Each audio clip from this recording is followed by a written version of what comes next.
We're good to go whenever. Maybe we should do an introduction. Yep, call the meeting to order 2:02. I'm Trent Titus, Jefferson County Public Health. I'm Heather Crow Martinez from BestCare. Cindy Potter, BestCare. Steve Webb, Madras PD.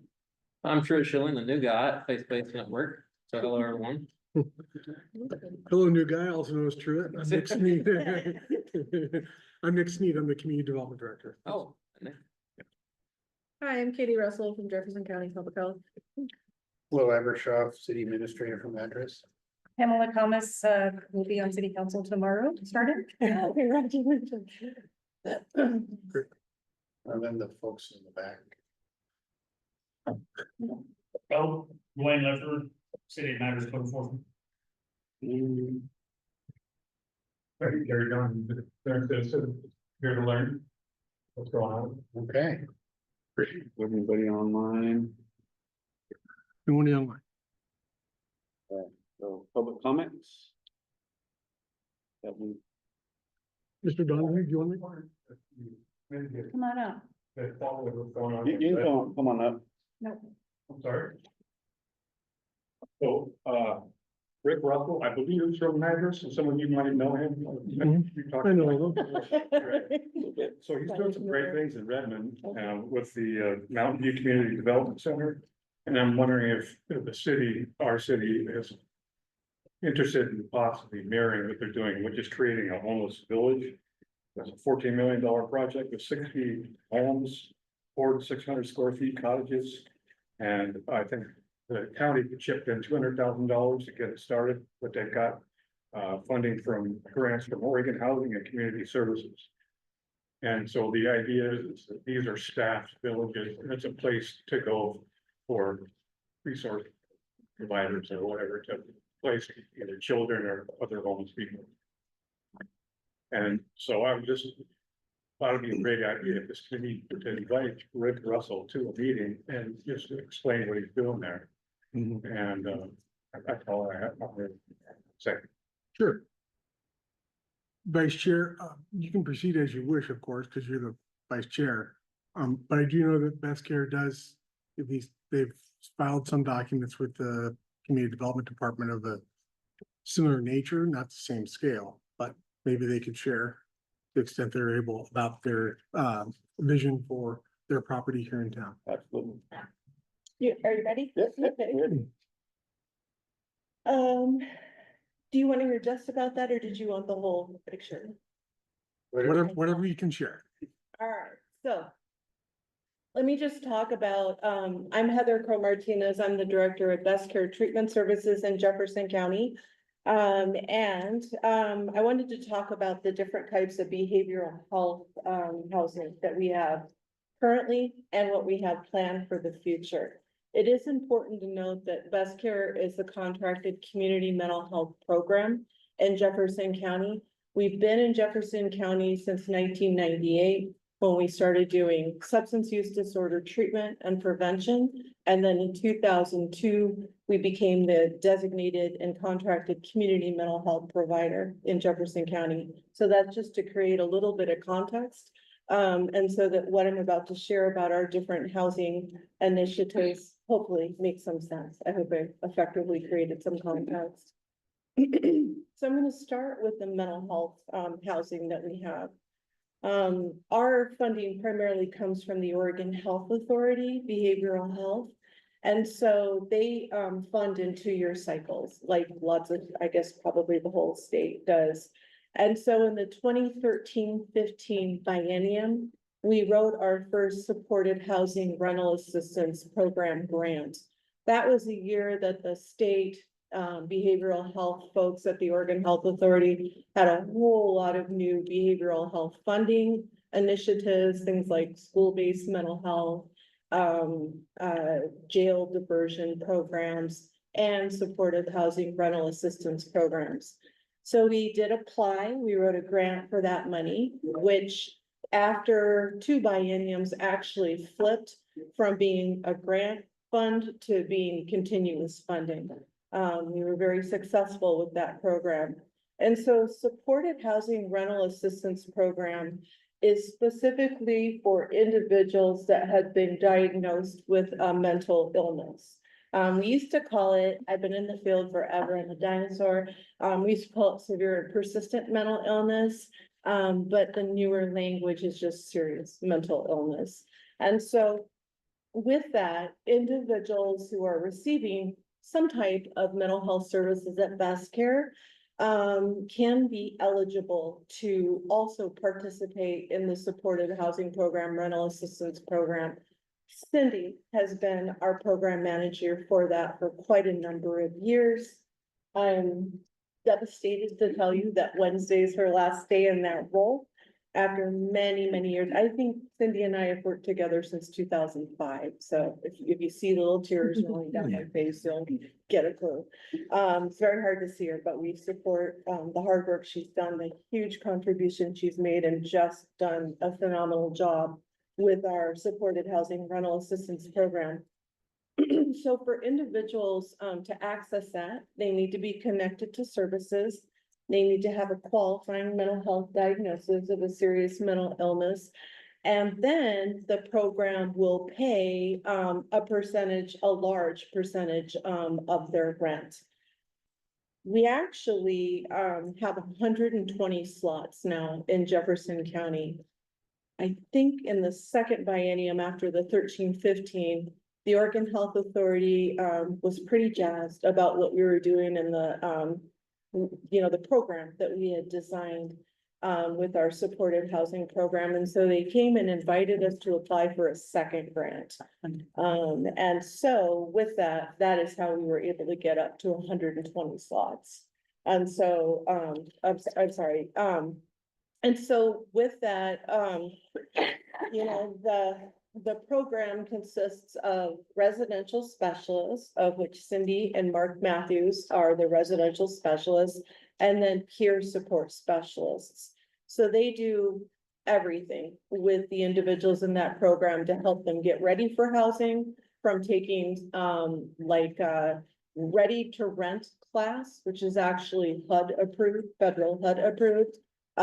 It's like a renter rehabilitation program. We've been using that since the implementation in 2013 of that. We do lots of, life skills training with the individual. Everybody's different, but for some people, it's going to be like their first independent housing experience. For others, not so much their first, but perhaps their first successful one. And so with that, they then begin, once they have completed that required course work that is facilitated by our supported housing rental assistance program staff, they then are able to begin looking for a rental program for the individual that's in services. And most of the individuals that we serve go into apartments. We certainly have had some that have gone into rental house options locally.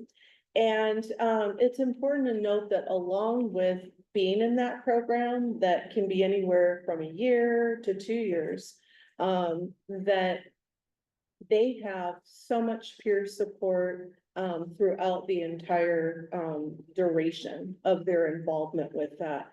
Case management services, peer support, of course, the mental health, the behavioral health services that are there to help them be successful in that endeavor. But it also, with that long-term relationship, affords our SHP staff the ability to really help them look at even longer-term housing solutions, right? Because it's for a year or 2 years. And so that's not, that flies by. I don't know about you, but I blink and I'm like, wow, 2025. It's crazy. Yeah. Time flies when you're having fun. And so they also, participate in helping connect the individual. Literally doing it at their computer at the office, apply for federally subsidized housing options that will be more permanent. Like the longer term program. So often the supported housing rental assistance program winds up, we don't call it that, but it almost winds up being like a bridge program to a long-term housing solution. So that is kind of it in a nutshell. I mean, I don't want to tie up too much time and certainly could answer more questions about that. But that is very much a behavioral health specific housing program that we provide. Some of you may be aware that BestCare has purchased some land up by the Madras Shelter. And with that, there are two plans that BestCare has. One of them is to expand our Latino residential SCD program that, oh gosh, I honestly don't even remember what year we wrote the grant for that, but to then be able to branch out and have a female gender specific Latino program. When I talk about that, I should note that while I'm not here to present on that program and I don't manage that program, that is a monolingual Spanish speaking residential substance use disorder program. To the best of our knowledge, it's the only state certified, Spanish speaking only program in the state, funded by the Oregon Health Authority. And so we now will have this plan to build a new facility for the male clients that we've been serving since its inception, and then utilize where the men are currently at to be just a female gender specific program. And so that is part of what the use, intended use is of that.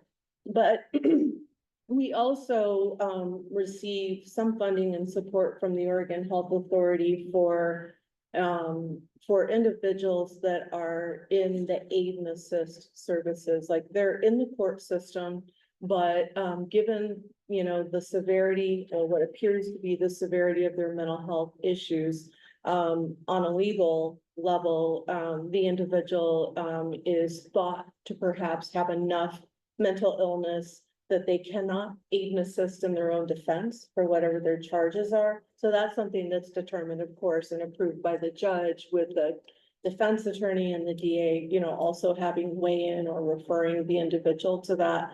But once they're in the aid and assist program, it is important that if they don't, wind up in long-term hospitalization, for example, at the Oregon State Hospital, that we be able to support them here in the community. I mean, what we don't want is for individuals with that level of severity to be out there wandering the streets, homeless. There's a vulnerability piece, where, if their mental illness is serious enough that, they're at imminent risk of getting hurt, getting exploited, perhaps committing new crimes. And so my understanding from Brian Palomo, our agency's facility manager, is that they're looking at 5 cottages that would house our aid and assist clients or individuals that are, really in need of jail diversion services or whatnot. There's a serious mental illness attached to that. And so this will be different than the supported housing rental assistance program, because, our agency will actually be the owner and manager of the cottages where they live. Please note that for any housing that we have, be it mental health or be it SUD, there is a whole lot of oversight built into that. Cindy, you can talk about, all day long about, the intensive case management, supervision, monitoring that goes on with all of the supported housing rental assistance clients. In a minute, I'm going to talk about the substance use disorder treatment housing that we've had available and recently expanded. Again, there are so many services, support, supervision, and oversight with behavioral health housing that we facilitate, that we don't just go buy it or rent it or whatever and plop people in there and, good luck, hope it works out. We have people that are hired as housing coordinators, peer support specialists, case managers, residential specialists that, really closely oversee that. I don't mean infringing on people's rights, but I mean, when you have mental illness, substance use disorders, or both, what we call co-occurring disorders, often there's a lot of support that's needed for that to be successful. So I'm moving a little bit now into the SUD treatment housing that we have. And we've had that in place for quite some time too. Many people that have been in Madras for a long time are familiar with what used to be called so many years ago, the Trestle Apartments. Well, for the last 10+ years, our agency, we rent that whole apartment building exclusively for substance use disorder treatment housing. And so the individuals that live in that program are involved in our 7-day-a-week intensive outpatient substance use disorder program, okay? So they're basically in treatment all day long, from like 8 or 9 o'clock in the morning, you know, into the late afternoon, and then often going to like support meetings or 12-step meetings in the evenings with a recovery mentor. We have a full-time housing coordinator that oversees that, and another program that we recently developed, and that individual doesn't work Monday through Friday, 8 to 5. You know, they work, they come in at like 2 o'clock in the afternoon and work, you know, so that, that we have, you know, plenty of oversight. They're available to help if need be, but they also closely monitor that, right? We don't want chaos. We don't want people, you know, causing problems with each other or for the neighborhood or for the community. What I do remember several years ago is talking with the then head of the law enforcement, you know, the C, you know, and what that individual was able to share with me is that, you know what? When that was just the Trestle Apartments, we were frequent flyers as law enforcement calls to that apartment. I don't know why. I mean, I'm not saying anything bad about it. I'm just saying that, yes, we know it well. That wasn't our people.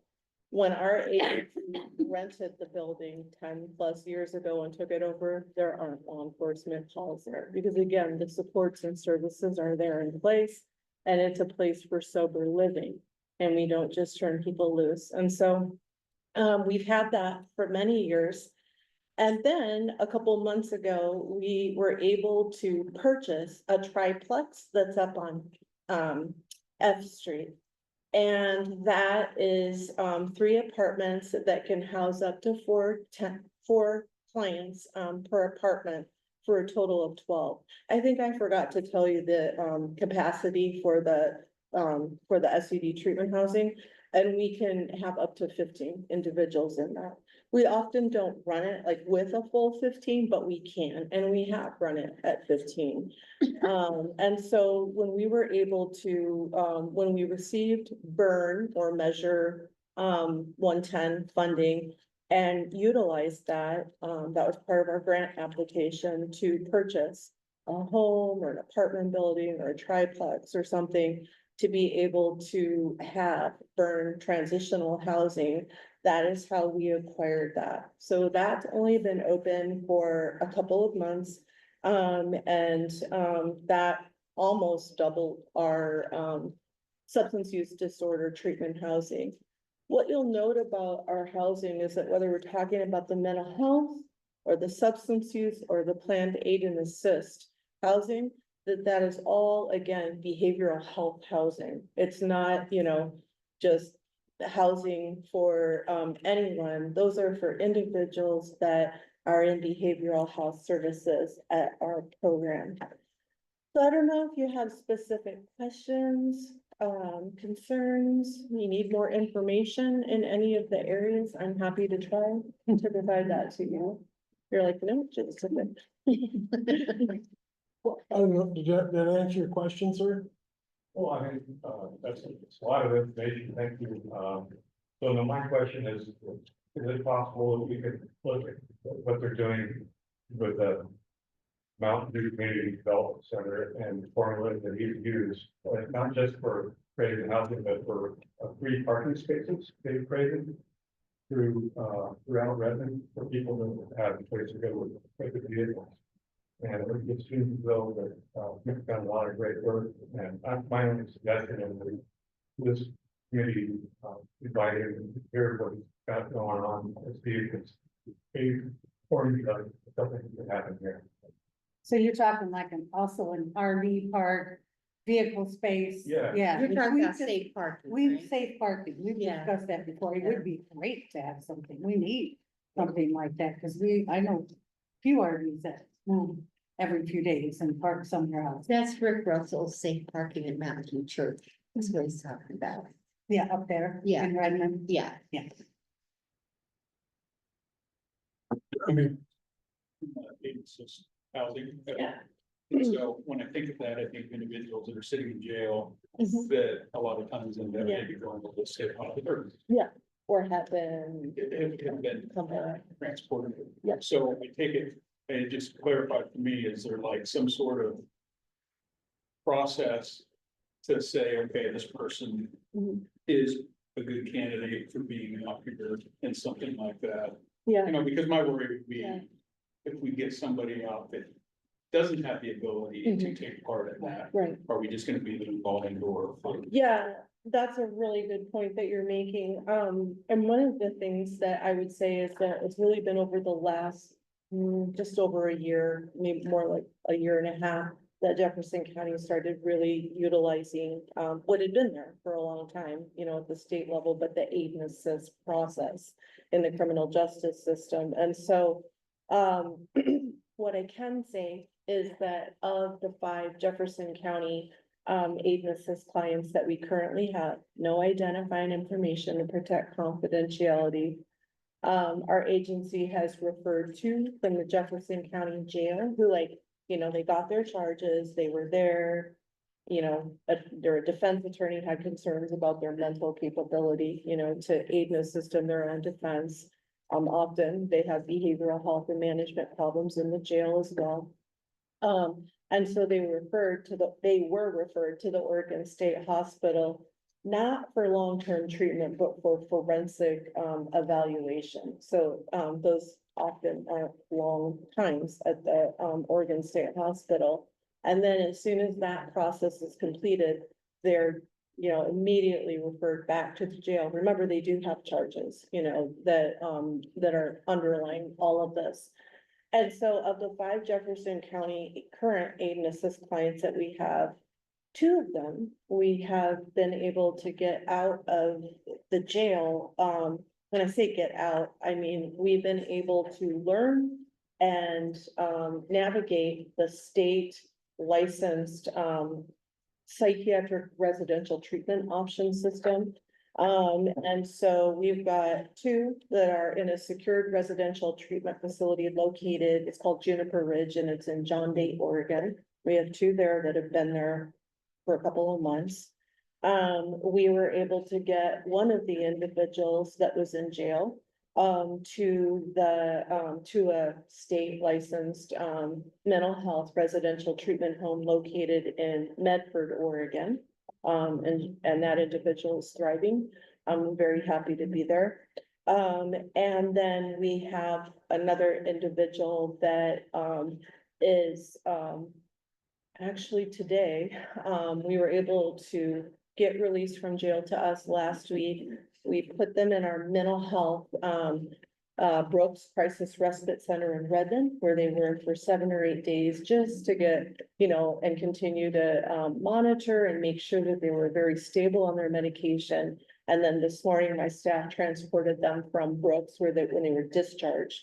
With that process completed, down to our residential SUD program in Klamath Falls, where that individual should be for 3 to 4 months. And then the other individual is actually, I said, 5 aid and assist, but there's actually 4, and 1 civil commitment has been at the Oregon State Hospital for several months.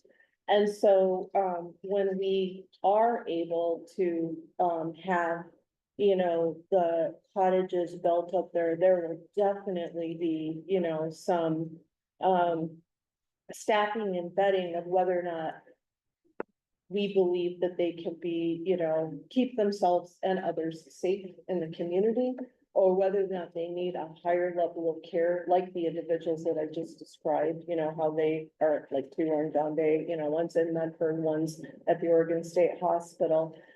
Because, while we don't want them homeless and wandering on the streets and at risk or putting others at risk, but it is so important to try to connect them with the right level of care. And so we're new to that navigation system that is a beast. I mean, it is the hardest system I've bumped up against for a really long time. I mean, people are like in the court system are in shock that we were even able to get anybody in, because it's been over 10 years since anybody from Jefferson County's been able to access an SRTF in the state. Many of you need only see the news or read, about how under-resourced the state psychiatric, system of care is. We always read about how Oregon State Hospital's in trouble up to here, right? Because they're not getting people in quick enough and whatever. And I'm not dissing them. I'm just saying that, you can talk to anybody that works in mental health, works for the state, judges, whatever, and they know that the need is this great. And then what's really out there is like this much, on a statewide level. I'm not talking about just Jefferson County, but it would include Jefferson County. So we're still kind of in shock that we were able to figure out that system and get people to higher levels of care. That's a first ever. We know that when we're running housing, we don't want to put people who have too high of acuity to be able to function or be safe. Now, granted, they're seriously mentally ill, so it's not like, they're entirely treated or entirely stable. But we would not want, like the individuals that we have in these programs throughout the state, it's so important to connect them to the right level of care. And you're gonna have people there that, Yeah, either on a release agreement. basically. Yeah, So yeah. if they're not taking medication, if they're not checking in, if they're Right. not following through with whatever program you're placing. yeah, yeah. That goes back to the judge and Yes. they can revoke that. Yes, and we've long had, both a drug court or recovery court, and then also a mental health wellness court. And we've incorporated now that aid and assist caseload into our mental health wellness court staffing. And so that is, Judge Hillman and the defense attorneys and the DAs, and then behavioral health at the table to staff each client. So there's different, people or probation departments there. And so we do that. Yes, Say ma'am, something. thank you. So I'm Jean Robick, I'm up at the shelter. I'm so sorry I'm late, I had to run a client to Redmond. Anyway, so on your cottages, are they specifically for Hispanic people? No, Oh, okay, good, No, because a lot of our clients no, they're for are very anybody interested in who that. has that Yeah. level of Good, good, need. okay, so that was my first question. Yeah. Because when I was listening to you, I'm like, that can't be right, Yeah. so thank you so much for that, but we do have clients that are very interested Yeah, in getting into the cottages. Yeah. Once you build them. Yeah. So, and my second question is, what's your timeline? our agency has a facility manager, and that he's really the project manager for Okay. that. Okay. I'm just the behavioral health director, but I don't get to drive the backseat. Good, we had it pretty quick, otherwise, Yeah. who knows? Yeah, I mean. You what- don't go get your home number. so- What I Well, was the told fine- last week is that it's still, in the. You understand the 5 cottages are, you keep saying our people are interested, it's for people that are in jail for aid and assist. Mhm. Okay, oh, from our place? Yeah. No, not Oh. from your place. Oh, okay. Yeah, so what I would say too, just one more thing and then I'll zip it. But, a couple months ago, if even that long ago, maybe it wasn't even 2 months ago, when I drove by, I saw there was tents up across from Madras Yeah, Shelter, they're gone right? now. Yeah, I They're know gone. that, because, and then, I believe it was Mr. Steed that notified me and said, hey, we got that up there, or Brian Paloma or somebody. So I sent my burn grant team outreach people up there to talk to them and, what can we do to help you? I mean, we're not here to enforce, but we're aware that you can't be here, so.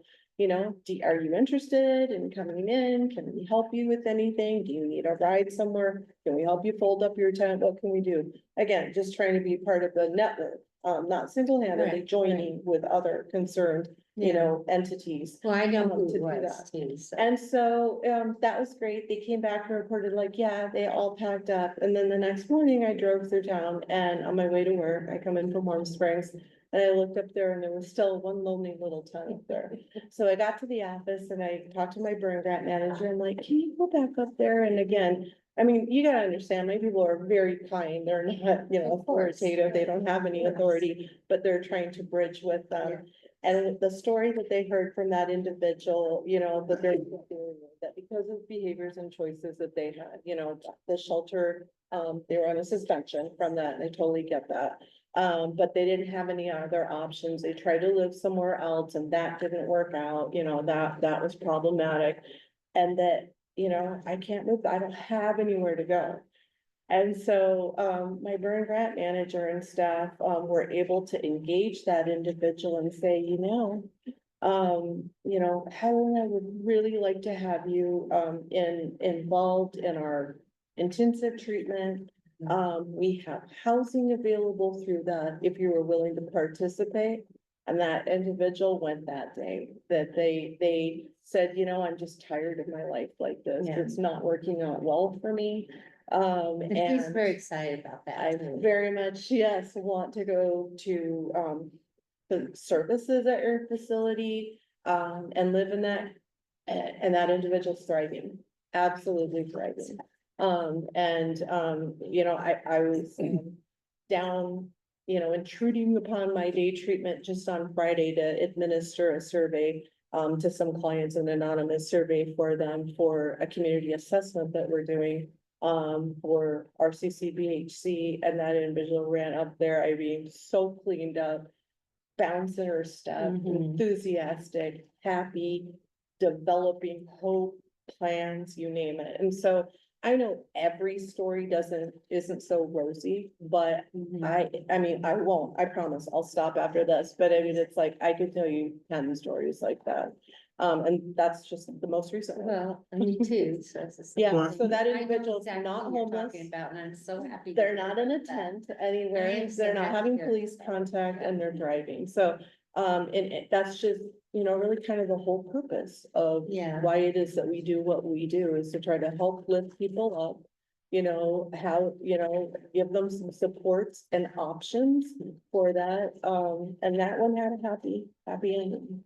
They don't always. Well, we're very excited that you're gonna come and be across the street. That's Neighbors. very exciting news. I Yeah, have a question about that. Yeah. So, I know in previous, homeless advisory committees that I've sat in. this is my first listened- one. Yeah, I listened to one. Yeah. And they had mentioned in that meeting that they were hoping, that maybe there would be something for the shelter, and BestCare, some sort of, you know, so that the people in the shelter would have the help of BestCare over there, like in that building or nearby. So when you move over there and you put those, are you gonna have like a little office then Well, for? just, we've actually been providing help, last winter when it was extremely cold outside. We joined, a meeting that Steve Webb had put together, sort of as the convener of getting, you know, the different stakeholders together. I brought my burn grant manager, we listened to that, you know, and said, can we just bring all of our burn grant staff up here at different times and have them do services right here on site? And so we did that when the shelter had the long hours. And so there has been a good connection made there. And we're always willing to sit down, you know, with Gene Well, or we do have- anybody there. We do have warming now, we don't have cooling, obviously, so Yeah. it's from 7 to 1 Monday through Friday. Mhm. So we're open, Yeah. 7 to 1 Monday through Friday, and the point in time count, which I'll talk about here pretty quick apparently. Yeah. But I hope you guys come out for that. Oh, of course. For the point in time. Yeah. Yeah. The 28th. Absolutely. But if It'll be you want 11 to them 3. back up, we need to get Huh? that. If you want BestCare back up and all for any help, you need Of to course I do. call and shut. Okay, very good. Yeah. Yeah, so. Okay, Vice Chair, if I may make a comment. One, we'll reach out to Mr. Russell Yep. and see if he's willing to come, present on that. Yep. Secondly, Heather, I think you hit on your last comments, I think something that I'm seeing very clearly And that is, when your staff's out on the ground, they do very well. That individual right there has helped bring a lot of people from the camps to you. Mhm. And frankly, if I'm being perfectly honest but respectful, I'm very disappointed in your agencies not being out on the ground every day. Hmm. There are plenty of individuals who need the help, Mhm. and we desperately need you out on the ground, helping these folks. Right. So they're not impacting our businesses, help them make good choices, and help them get out of the situation that they're in. If it wasn't for our code enforcement, we'd have at least 10 more people out in our community. You know what, I actually take exception of that, because my people are out on the streets and my people are highly responsive to any calls. The shelter needed help. Steve Webb wants us to come somewhere. My people are out on the streets. In fact, often we wish they'd be in a car and instead they wanna hoof it. And so I'm actually not sure what you're referring to. All people have to do is give a call, give an email, summon us. Steve Webb can attest to the fact that anything he's asked us to be at, man, we're Johnny on the spot. I will say that, that was, I forgot all about it, but that was when they were down in the creek. And Yeah. I think it was only, we were only set up, I think just for maybe a couple of times, but they kept coming back week after. We weren't, I think we had stepped. Yeah. We, you know, because we only have so much manpower. Absolutely. But, I know that, I remember to see Beth Ann there, and there were some guys coming from Redmond that were coming as Yeah. well with the group, but, Right. on a weekly basis. Yeah, So maybe with Dwayne, right, Dwayne needs contact information to Yeah. learn people, so he can call and say, I see Right. so-and-so over here. That would be wonderful. and I would also add that in a lot of the areas, we're just a phone call or email away. But you know, people sometimes don't make that connection. When they do, we're all over it and we're joining with them and often then doing the heavy lifting after that in many regards for that. But it's a shared process, you know, we can't just know about things that we don't know about. So like I said, absolutely, if there's somebody that you want our people to connect with, we will be there. But I actually disagree with you. They've been there, they've been out on the streets, they've been impactful at the camp, they've been impactful up at the shelter. There are many people that you may or may not be aware of that are actually in the housing because they came off the street and they engaged. So, no, I'm really not understanding what you're, Yeah, maybe we can talk offline. what's that? Maybe, Yeah. I could be 1,000% But what wrong. you throw out there, like, I really want to see your people doing some stuff. They're absolutely doing that. all Well, day But long. it's a big So part city. of it's from personal experience, right? Mhm. Having worked with our homeless individuals for about 6 months Uh-huh. on the ground. So part of it comes from that, me being out in the community for about 6 months, almost on a daily basis. Mhm. But I could be wrong. You and I can connect offline. I just, my sense is that we have a few individuals who are remaining in our community who need help, and they're the hardest to house, the hardest to help. Of course. And I just think that we've got resources as a community. I want to make sure we're utilizing them efficiently. Absolutely. And we want to join with you to do that, but it's something that we'll partner with anybody to try to help. We don't promise to solve the problem They entirely might disagree. independently. Right, because they're not all willing participants, but still, sometimes even just making that connection, you know, building a relationship leaves the door open where at a later date, they're more willing, more receptive, or, you know, more crises have occurred in their life where they weren't ready before to come to treatment or get engaged in burn services or, you know, whatever, but because they see the person, they consider them friendly, they've, you know, kind of sized them up and they know that they're there to help at a later date. So you're kind of like building stuff that you wish they take it today. You know, you don't like seeing them out there, you worry about them. The other piece that I think it is important to also share is that at the end of February or the beginning of March, we're gonna open a burn engagement center.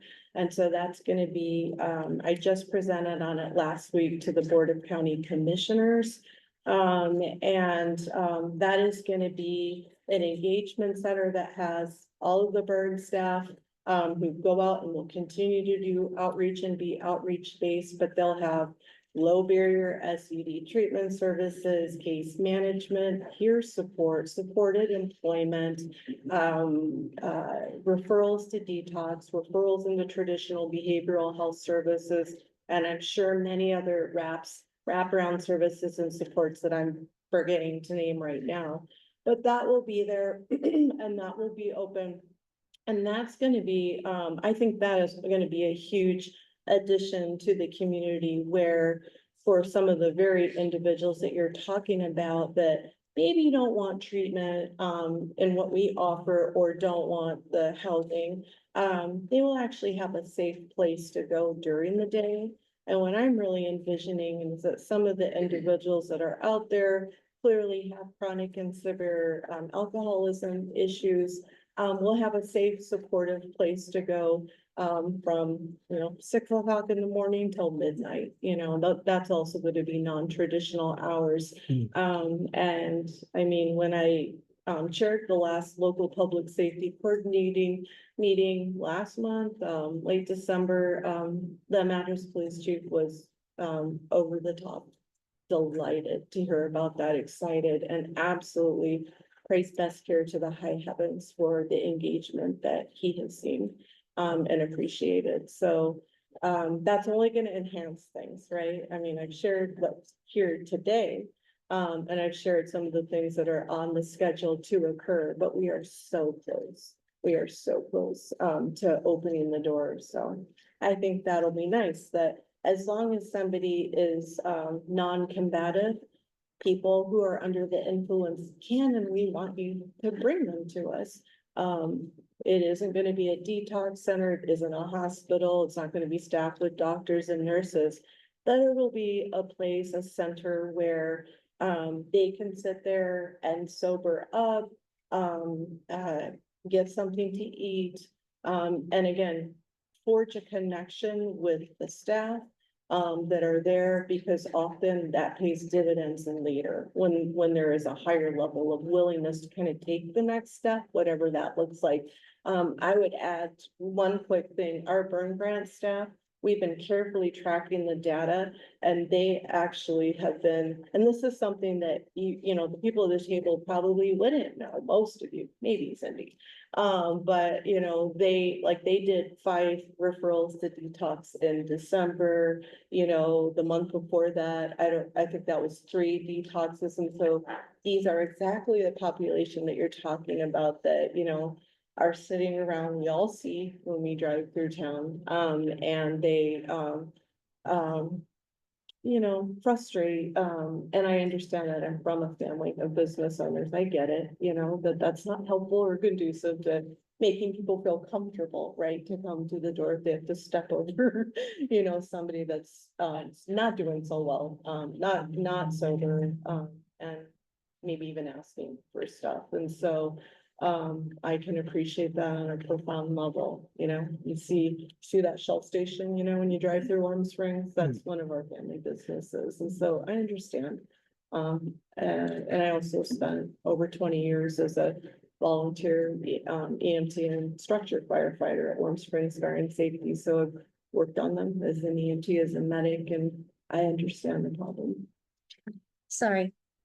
So first of all, thank you for Best Club.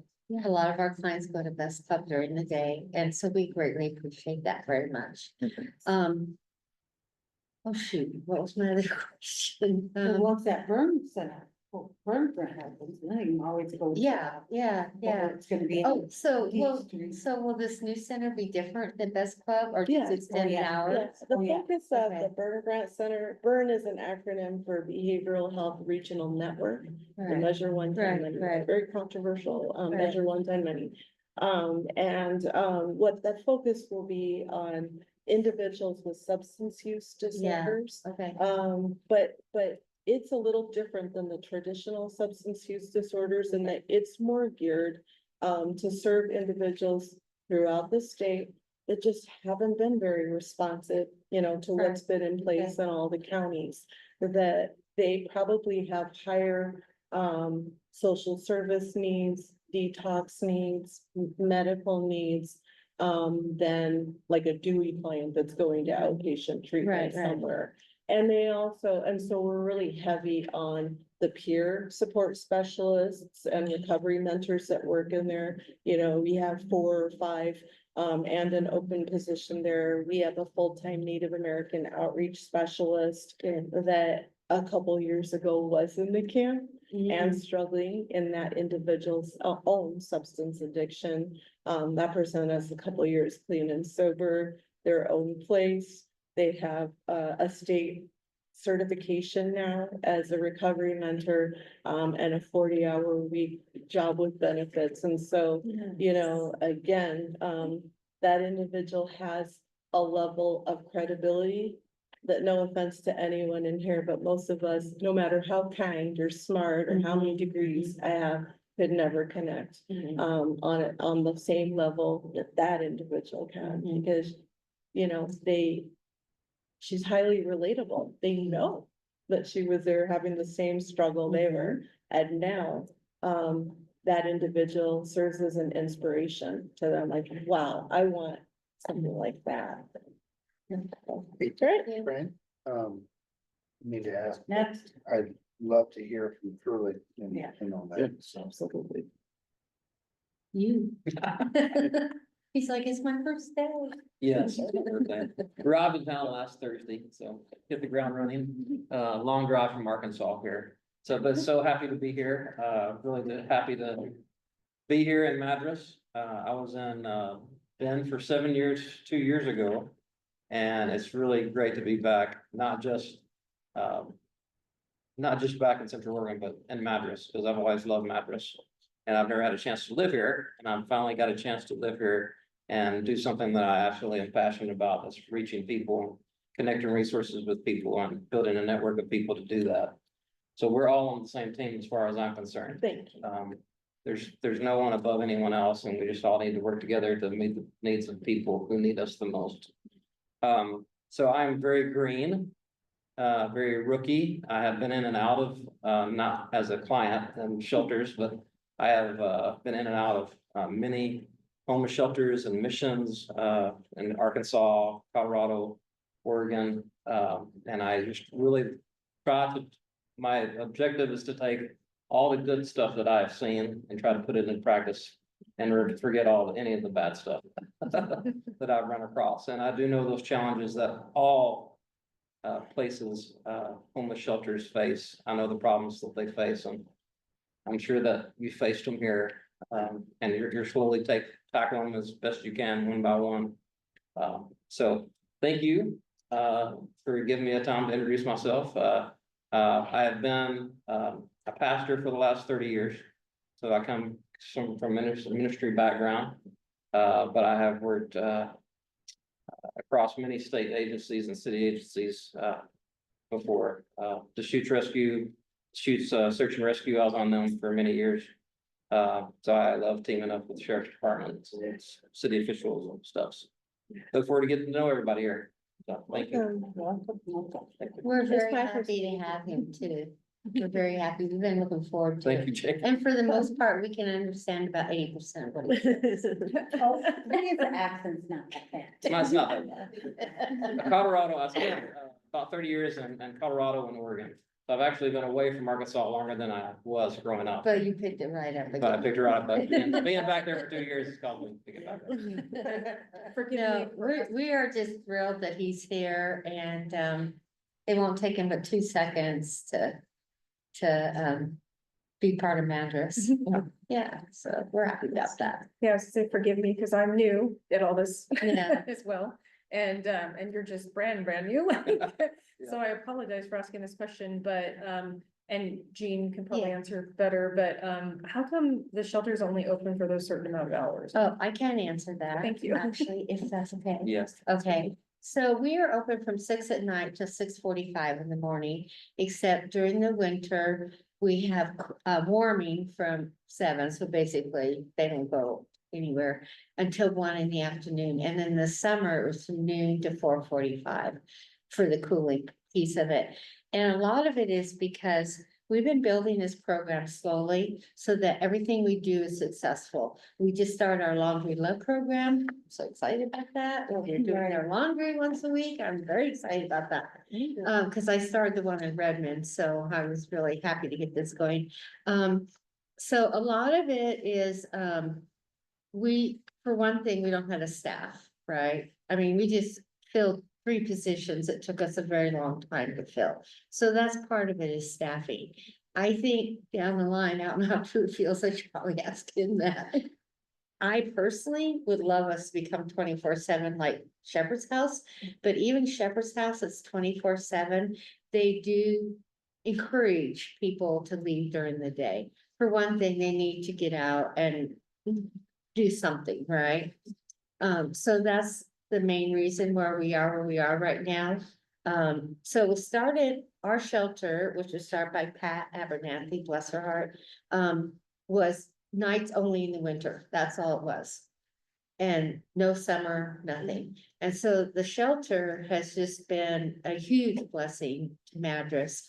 But yes, eventually, I personally, but you'll have to see what True wants to do. I would like us to become 24/7 down the road, right? No. I usually don't answer things I'm not ready to answer, Yeah. so I won't answer that. The thing you have to think about, I've been in Union Gospel Mission in downtown Portland many years. Shepherd's House, they have a lot bigger facilities than this. Yes, We're very yes. blessed to have a $4 million, Yeah. $4.5 million, I don't know how Yeah. $1 million Yeah. build it was. We're very blessed to have that but it's not as big as some of those other facilities, Yeah, so you're even right. at those other facilities, they might be 24/7. But they rotate people throughout the building, so you can Yes, you have to keep hygiene a priority yes. at a place, and we want a clean, professional, safe place at all times. That's something we have to think about, so.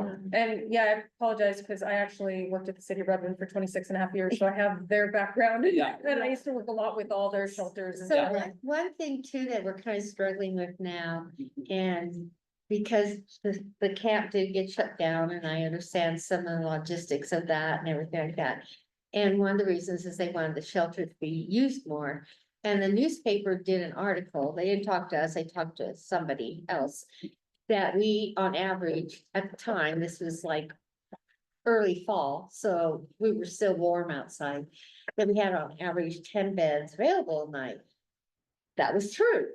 Problem that they now report is they were mostly in the women's dorm.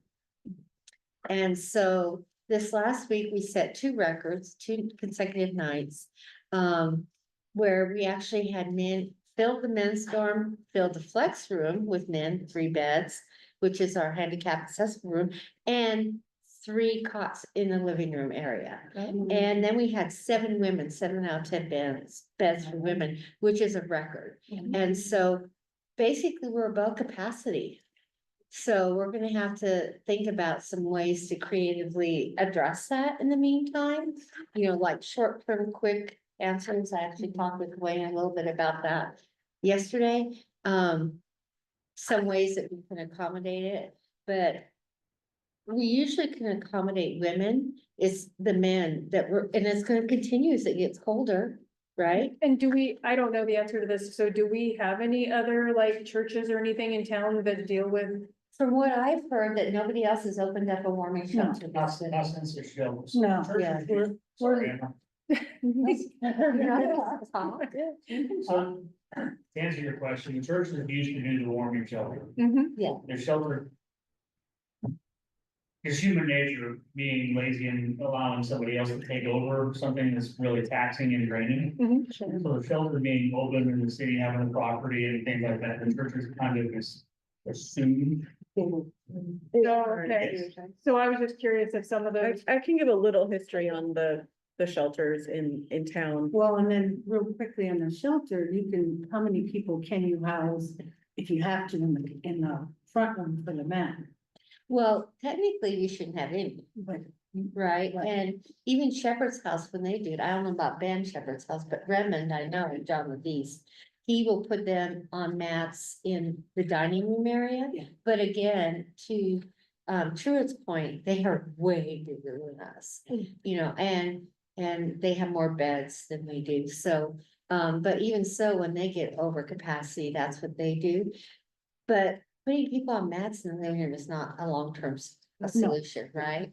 So, I did talk a little bit with our board president before Truett came on board, about some possible solutions, to that. But yeah, I was shocked when we had that many people.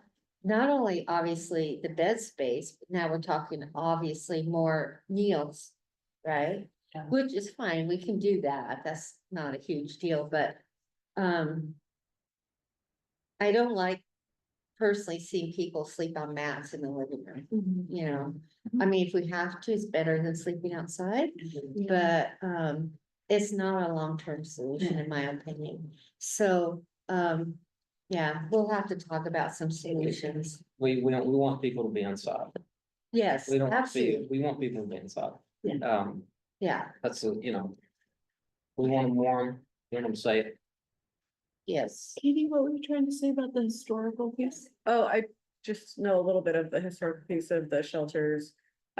So the warming shelters were started through JCFBN. When they created a, you know, kind of a coalition of churches, so the churches, were coordinated through Jefferson County Faith-Based Network to host warming shelters throughout the winter. And so, different churches would take a month at a time. And they were coordinated, through JCFBN, Pat Abernathy and their staff would kind of rotate through the churches. And then when, the shelter was opened, JCFBN opened the shelter as well, and so their staff and their people went to the shelter to do the warming shelter and warming inclement weather services there. So that's kind of how things were happening in the city. So that's the why and where we are now. There are no churches have applied for any warming shelter permits. So, to answer your question, right? And at this point, I would imagine because they're thinking the shelter's doing okay, meaning. I know, I mean, they might need to know that there's a need. Yeah, that's what I said. And I know, before, I don't know if it was before the shelter was open or not, or if the shelter was open, but I know there was, one of the local churches, I believe it was First Baptist, that did some cooling shelter, activities.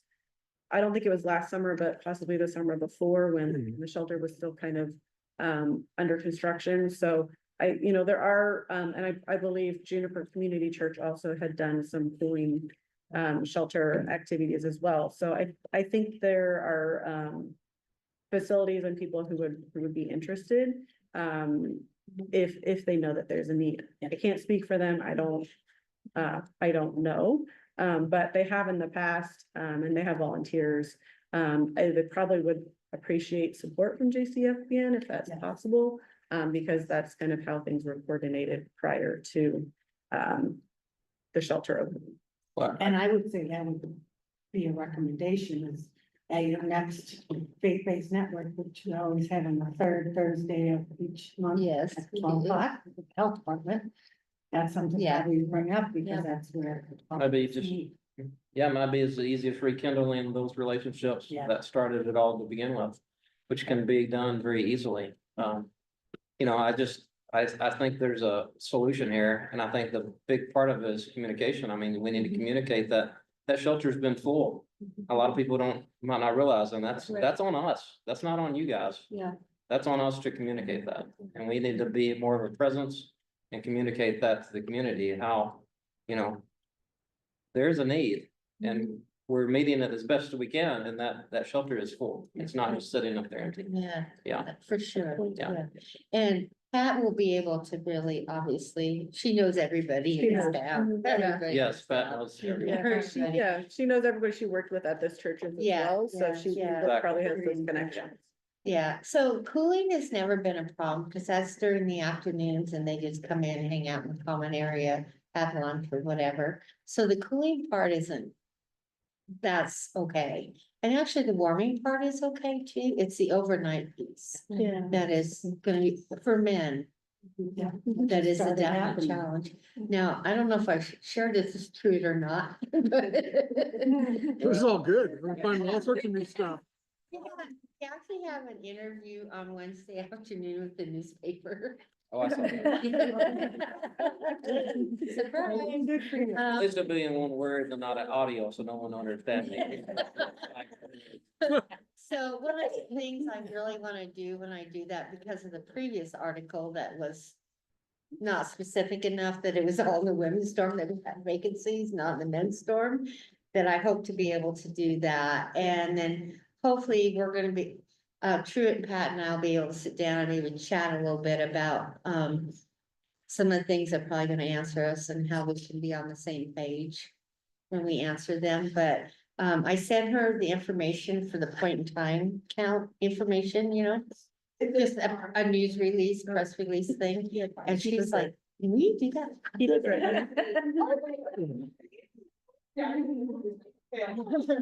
Her, she's coming on Wednesday to talk to us. Okay, cool. Yeah, her. Have you understood me at all? I'm from. Oh, sweet. Got a translator. And one of our staff lived in Arkansas for a while too, right? So. Oh my God, I was born in Texas, that can almost count, We're just right? invading you poor people.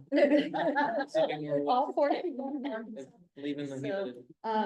Yeah, I look very much forward to that too, so, yeah, it will definitely be good, so. Amy. Good time. Well, Bath of City, welcome board, and Thank you. Yeah. I appreciate your comments regarding communication.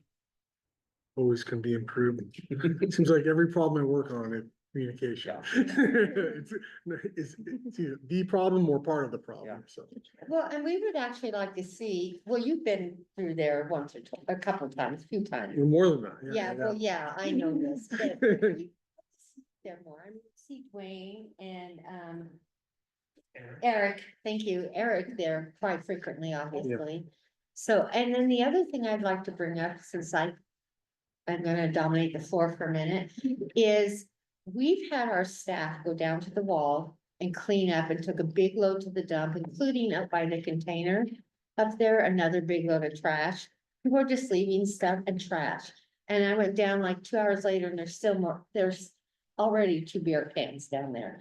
So if somebody from the city could come even once a week and help us out to take stuff away, they're just leaving it there, clothes and beer cans and blankets and gosh knows what else, but it makes our property look not cool, you know, and you guys own that. So, you know, it's by the fire hydrant there on the wall. Yeah, that's the worst.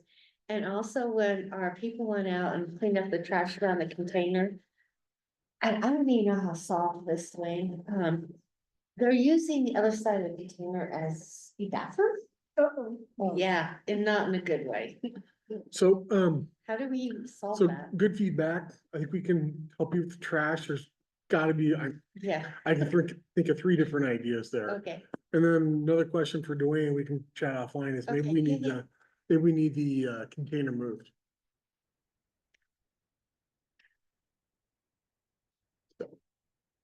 but anyway, you know, when 2 of my staff are going around, pick up trash and then they come around, and see that, they're like, you know. I got special boots and gloves, cause it all pays the same. But they're 2 older ladies and. Yeah, no, I know, I get it, I get it, That's not good. I get it. So I think we can help you on. Oh, thank you so on that, much, I and, appreciate that. We need to have Lee come out and move that container. Maybe one thing, other thing I'll just tell you, I did receive notice from ODOT that it seems to be that they're getting probably about halfway through the process, long process, to give the land just behind your shelter Mhm. to the city. Oh, that would be Yeah. good. Yeah, Yeah. so. That would be So most. if you're on the fence where it kind of drops Yeah. down to the west, That'd be most Yeah. excellent. Yeah. Yeah, that'd be very good. so You know, we're- that gives us a little more flexibility moving forward, but Yeah.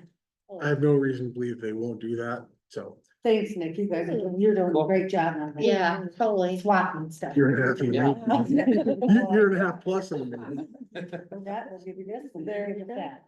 Well, I just so, these are people that already have full-time jobs with us and are already doing other things. And the fact that they have to go out and clean up the wall, clean up around the container.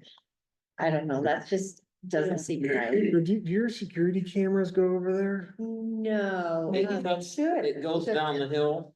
Oh, yeah. That, the spot that we're talking about around the fire hydrant, Sure. that's it. I looked this morning. Yeah, I thought yeah. that very thing, and, You don't it, see it it. goes downhill, so it cuts off that view. So didn't you say if you move the container somewhere a little closer? Well, where the container's not the big issue, but to answer your question, What is it if it doesn't have? he's camera? right, exactly what he said. And so we had one of our clients get beat up down there at the wall where you can't see on the cameras. And so when the police officer Oh, I didn't came, know what happened down there. yeah, and so when, yeah. So when the police officer came to talk to me, I said, well, I would suggest the city wants, that city property, if the city wants to know what's going on at the wall, y'all need to install a camera on like one of those light poles or something that would shoot right at the wall right there. Okay, I did talk with CYC and some of Yeah. the funds that you've been, Yeah, that the faith-based network has been allocated, part of the Yeah, 700,000 you've been allocated. but it won't be on the property that we're occupying. It would have to be like across the street, like on this sonic side shooting across to the wall. Yeah. Where did the assault occur? At the wall, okay, you know where the fire hydrant is, where it goes like this and there's a fire hydrant right There's an there? access panel there that opens up a flat portion behind the fire hydrant. Yeah, I don't, That's where they all regardless of sit. where it comes from is we need to have some good Camera. cameras that are throughout that would catch. I agree. cameras that would Catch those different areas. Yes, And, yes. I mean, the cameras, Nick would know better than me, but Mhm. cost wise, It's gonna be expensive, but it's actually cheap compared to the problems. Yeah. You could be on a pole on our side of the street. Yeah, Shooting down. the Yeah. one that's right It- by the fire hydrant, kind of that, Yeah. pole, and it could go right there. Yeah, I I don't think, thought about that. yeah, I don't think it has to go big across the street. So Gene and True, Yeah. would there be interest in making improvements to the camera system? Well, I think our cameras are pretty good for inside, definitely, Sure. and then just around the building, but to We- this point, it doesn't go down that little hill. We just probably need some that. Yeah. On the downslope. That's Yeah. the problem. Our cameras on our exterior cameras are excellent. Mhm. They're just not going down the slope, so we need cameras on the fence post, I don't know, that can catch the Okay. downslope at the front of the building. Okay. Then we have that'd be Okay. the money shot right there. So could I employ some of our expertise at the city to maybe help you guys out to make some improvements? Absolutely, Okay, absolutely, because you're right, it's well worth keeping people safe, Yes. you know. Yeah. well, and the last thing that I need is, the last thing that we need is one of Heather's clients. It could be So assault, staff? and we can't do anything Yeah. else with them, and it's gonna Yes, pull them back, Yes. you know, Yeah. Trent and Heather and Yeah. all will agree, that's just gonna. And that push it area, Yeah. that area, because it's by a fire hydrant, you can't put a fence, you can't fence Right. off that area. Right. So a camera is the only solution. Yep. Yeah, so there is a light pole just to the south of the cutout area that you could probably, to his point, put a camera there that would shoot right down when people sit. We did put up a sign. For all the good it does, that says no loitering, no leaving items, no dumping, you know, but that doesn't mean. that. And then I went out today with blankets and a backpack and beer cans, so. It- Hey, at least you did due diligence, right? Yeah. But, yeah, I think, yeah, why don't you come over sometime in the next week or two and I'll show you what we're thinking of? probably won't be me, Okay, right? right. Um, Technical person. I know people. I can do it. Yeah, And just to be clear, there's not a lack of desire from being sheltered, just too many things on my plate. Well, when, this particular person that he's talking about showed up, and I'm like, oh my gosh, your face. You know, like, what happened to your face? Well, Yeah. he was new and to the shelter and he didn't realize that going down the wall and engaging with people that may not want him there was a good idea. And he learned it was not a good idea, so, well, no one, yeah, well, no one should ever be struck. no, Yeah, and so, No. yeah, so he should be able to go down there and yeah. talk to people, for Yep, sure. that's right. Well, and I just had the client, why I was 10 minutes late, I had to take one to the dentist, because he was defending a dog down in Madras, and he got jumped because he was defending the dog. Hmm. And they beat him up, and then they knocked out 4 with front teeth. So they take him. Well, we still need to discuss the point in time count. Oh, yeah. Next agenda item, point in time count. Yes, sir. So we're the lead agency for that for Jefferson County, and because True wasn't here, then I was gonna say the lead, the lead for that. But we're gonna do the same thing as we did last year. We're gonna have, from 11 to 3 on the 28th. We're gonna have an event, we'll have a lunch, and, COIC is gonna give us the gift cards. It's kind of weird because at this time last year, I was working for COIC, so it's kind of weird. I'm still hanging up posters. At least I'm not talking through snow this time. So that'll be from 11 to 3. The count actually will go from the 28th to the 3rd. So if somebody comes in that we didn't catch, we can actually get a hold of them all week. And the question is always, where'd you spend the night of the 27th? And this is a national thing that goes on across the country everywhere. So, and it's always the same day for everybody across the country. So the whole point of the point in time count is, well, like we know, demographics converts to dollars, right? Drives dollars, yeah. And so that's how we get a lot of our funding is how many. And so my goal this year is to double our numbers from last year. I am working with the HLC street outreach folks. I'm gonna give them a list of the people that we have trespassed that can't come onto our property, so that when they go out, they can, you know, assertively try to find those people and count them. Since they can't come onto the our property. So yeah, that's my goal at least, is to do that. There'll be 3 of us that day that'll complete the surveys, myself, Truett, and Tanya, who's one of our staff, who is experienced at doing any kind of intake or anything like that. So but, and then Pat, of course, will do the lunch because that's her total expertise. And then there'll be gift cards if they do the Yes, survey. so I don't know if, I'm assuming last year they were McDonald's gift cards, so I'm assuming they'll be the same thing maybe. But they're supposed to be coming soon. I'm working with Stacy Shaw from the Deschutes Oh, yeah. County She's from Jefferson. Health Department. She's from Jefferson. She's from Jefferson County. I mean. I know. We Oh adopt. my gosh, Like- shoot me now. So, and then we'll have the Mosaic Medical Van or bus there. We will have the Jefferson County Health Department van there. Okay. And somebody else, she told me was coming, I can't remember who. And then I'm going on the 16th to talk to WorkSource. They bring their van in behind the library Right. to see if they will come up. Okay. Because they do like resume building Right, and that kind of that's the stuff. thing. So, and they're like, yeah, we have vans, we can park in the parking lot, and I'm like, it's really crowded. Well, we have warming and a lot of our clients have cars, so maybe you can and maybe you can't. Yeah. But, we're trying to make it into an event. And like I said, the one woman I told her, I'm like, come on, it'll be almost like a party, you know, presents and everything. And she's like, party? And I'm like, oh gosh, I shouldn't have said that. She's gonna think I'm gonna provide beer. And she goes, really? Can we have chocolate cake? I'm like, oh, yes, we can make that part Oh, happen. better than collecting that. So question for you. Yes, ma'am. So people have to come to the shelter to be counted? No, so Because, for us to do it, yes. yeah, But HLC Street Outreach will be out there and there was somebody else when I was here 2 meetings ago, maybe, that said that they had some of their veterans that wanted to go out and camp.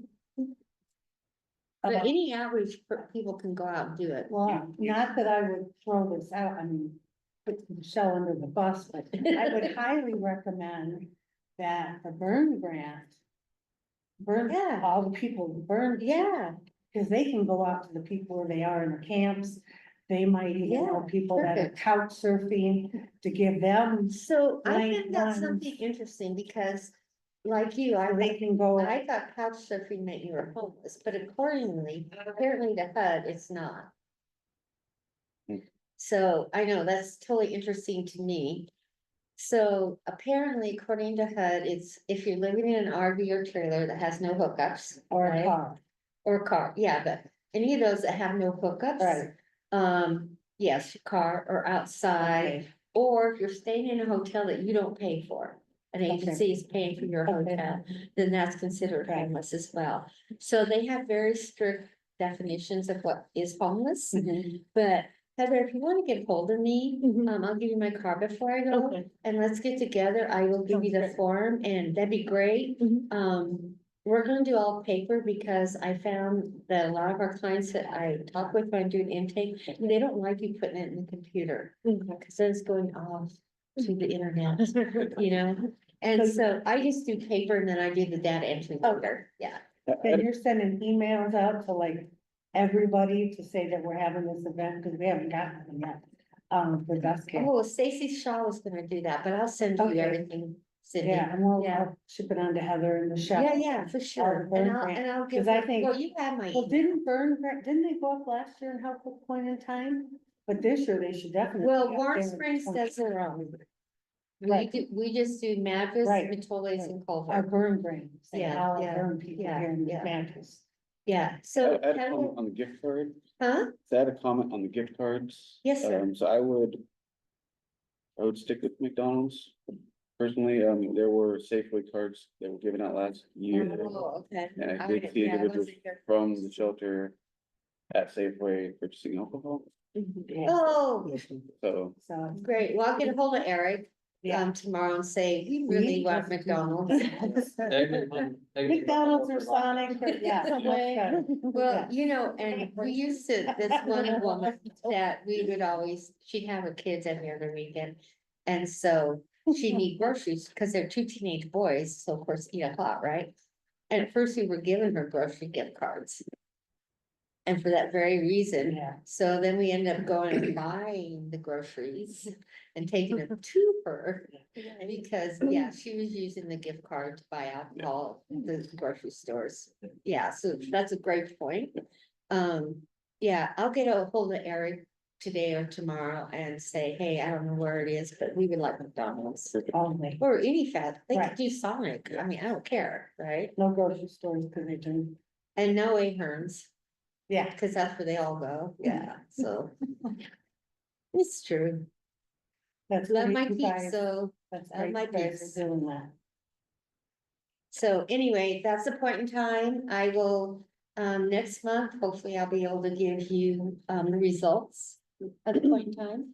Yeah, I mean, any information you can share with Yeah. city for staff, I sure. mean, I think our council Well, would if wanna you- know if- that. If you community know of members would anybody that wanna- wants to go out into the field, and I have the, survey form, it's 3 pages, but it's like basic, you know, name, birthday, social, blah, blah, blah, blah, blah, veteran.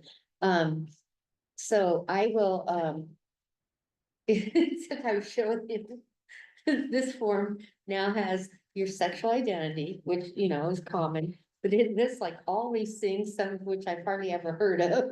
You know, as far as your sexual identity, so that'll be, that's a new question they never asked before, so, It's 2025. yeah, I know, Yes. I know, but Things are it's like, changing. I'll probably get like stared at, you know, like, what? You know? But, yeah, so I think I'm very much looking forward to it. I know last year was successful. I would like to make this year even more successful and count even more numbers if we can. Yeah. Because, now that I'm in this expanded role, I guess you would say, one of the things that I'm gonna, we'll be working on is our grants. to develop, funding more and stuff like that, so. So, I wanna talk with the code enforcement folks, Okay. because one, they're out in the community, all over the community Yeah, every yeah, day, for sure. probably have a good indication where people are at. So Well, and you that know might- all those people by name too, so there is that. And then, I don't know what their workloads right now, but Yeah. maybe we can, they've got time or maybe additional Okay. time they could help out. Well, you were gonna come up that day anyway for a minute, you said, right? Yeah, So the Jefferson County Government Office. yeah. What's nice is 4 days. that you Yes, can we continue. will only have our event for one day, but they actually have till February 3rd to do it. Yeah. Yeah, Perfect. and that's nationally. Yeah, so. Trent, when you go down the field, you might be the other one that wants to grab someone.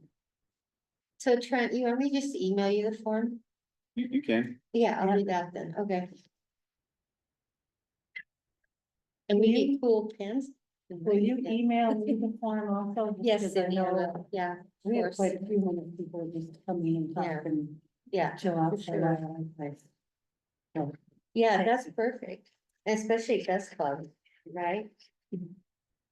I'm not a best club, but we can get. But you know, a lot of our people go there though. Uh-huh, which is great. Any additional comments or No, discussion? that's good. I just wanted to let you know it's coming up and any help we can get is well appreciated. Yes, with the bid. Yeah. If Link hasn't been added to that, they should. Well, Yeah. look at your Gina, so, yeah, But yes. yeah, well, of course she is, yeah. Tony might actually sleep with the woman that runs pits, or runs Link, so, yeah. But yeah, that's a good point though, Dwayne. I will make sure she has forms just in case. Yeah, that's a good idea. I You know, can send mine, send it to me in the next 3 days, because then I'm resigning and Heather's taking over. You and Tony, you're leaving us. On that, I'll be Sorry. doing volunteer work in the community. Hey, we'll I have- take I have a you. plan. Yeah, shelter, they need volunteers. I've already. Come on up, Cindy. I think Heather needs volunteers. So, yeah, perfect. All right. So, anyway, so yeah. If there's no additional comments, we'll call the meeting at 3:24. perfect. Thanks, guys. Thank you. Thanks, everybody. Thank you. Come on up and visit Truett. Yes, yeah.